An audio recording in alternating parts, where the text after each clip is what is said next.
आइए आज मैं आपको इन गायों के माध्यम से ट्रंप द्वारा दुनिया पर भारी टैरिफ लगाने के अंदर के राज को समझाती हूँ।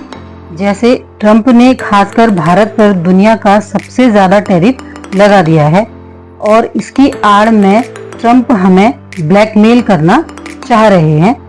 मेरे कहने का मतलब यह है कि आज अमेरिका अपने डेयरी प्रोडक्ट्स जैसे दूध, दही, पनीर और सारी बेकरी एंड कन्फेक्शनरी में यूज होने वाले प्रोडक्ट्स, इन सभी अपने डेयरी प्रोडक्ट्स को बेचना चाहते हैं, क्योंकि आज अमेरिका ने साइंटिफिक टेक्नोलॉजी के द्वारा इतना ज़्यादा प्रोडक्शन कर दिया है जो सरप्लस हो चुका है।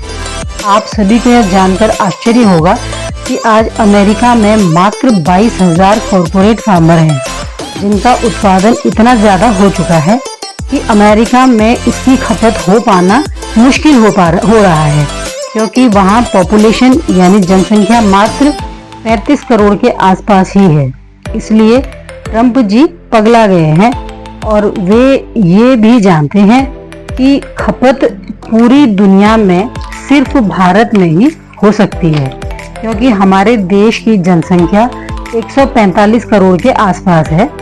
यदि हमारी सरकार अमेरिका के दबाव में आ जाती है तो हमारे देश के गरीब किसानों, काश्तकारों के ऊपर हाइड्रोजन बॉम्ब फूटना तय है, क्योंकि हमारे देश में लाखों करोड़ों लोग इस डेयरी उद्योग से जुड़े हुए हैं।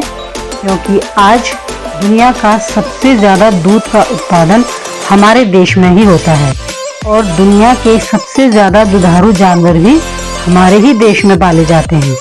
दुर्भाग्य से हमारे देश में यह उत्पादन साइंटिफिक तरीके से न होकर पुरानी पारंपरिक तरीके से ही होता है, जिसमें लागत और समय ज़्यादा लगता है और लाभ बहुत कम मिलता है।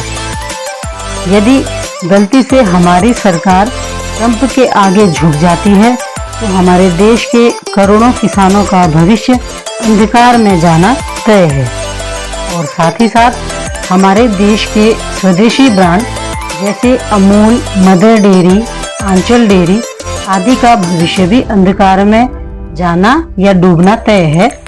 मैं आपको एक उदाहरण से समझाती हूँ। आज हमारे शहर पिथौरागढ़ में 4 मॉल खुल चुके हैं और ऑनलाइन मार्केट का कहर भी आप लोग देख ही रहे हैं, जिसका असर गली गली मोहल्लों में भी पड़ने लगा है।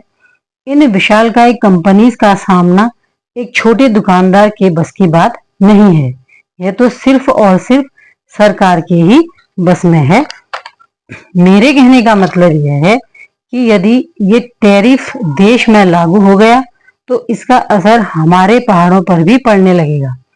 आज भी हमारे पहाड़ों में बहुत से लोग गाय पालन, बकरी पालन पर ही निर्भर हैं।